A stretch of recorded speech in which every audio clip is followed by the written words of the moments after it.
Well, I come up with a new bumper sticker, Local Chow Rules. Yes. And on this fixing stuff up thing, I went with, for Memorial Day, let's fix the VA. That thing was busted long before Obama ever got there.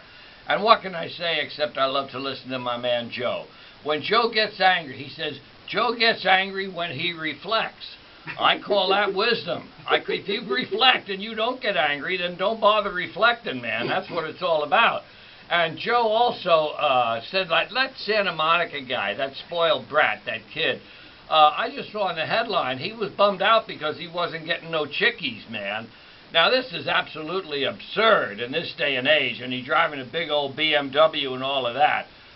They should have played some of that music there that Gus came on with this morning. Just drop that into low gear, baby, and let's grind that coffee bean. I mean, that will get you all the honeys that you need. Now, Joe, you also had people offering you reefer. I'm appalled at that. You were driving a taxi in New York, and those people were offering you reefer from 1976 till 84. Well, I drove the big old limos out in L.A. there from 79, 80, and 81. And if you didn't offer me reefer, you didn't get in my limo, baby. I used to love to pick up the Hawaiian flights, and that Maui Wowie would come in, and the dude would be passing a joint through that little compartment thing before we'd leave LAX, man. Always a big bud and a nice half a Charlie tip. The limos beat the taxis. And let me tell you, you lost your aggression when you started smoking. Well, there's a different way to channel that aggression. I used to finesse it, baby. I get in there, I got a guy tailgating me, I slip him behind someone slower than me and then box him into where he got to stay there for about 8 blocks. I had a taxi driver honk his horn at me once back in Columbus Circle before the days of reefer. And I just got out of my car and I walked back and I said, what? He was blowing the horn because I wasn't leaving the red light quick enough. So I went back and I played Nicky the Dunce with him, as my mother used to call it, and I said, why were you...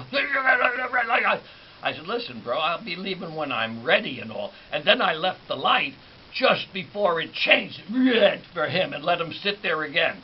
When I go to New York, I put my New York City attitude to work. I went down to LAX the other day, and I went all the way across 125th Street to catch the Triborough Bridge and get out to JFK.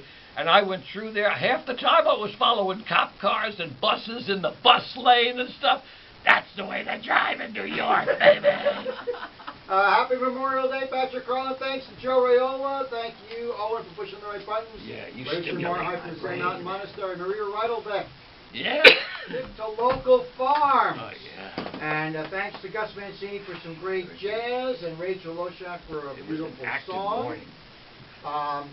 We'll leave you with little Bob, and if you keep the dial tune right where it is, Radio Woodstock, Ron Van Wormer will keep you company the rest of the morning. That's a good thing. Ron Van Wormer. Bye, kids.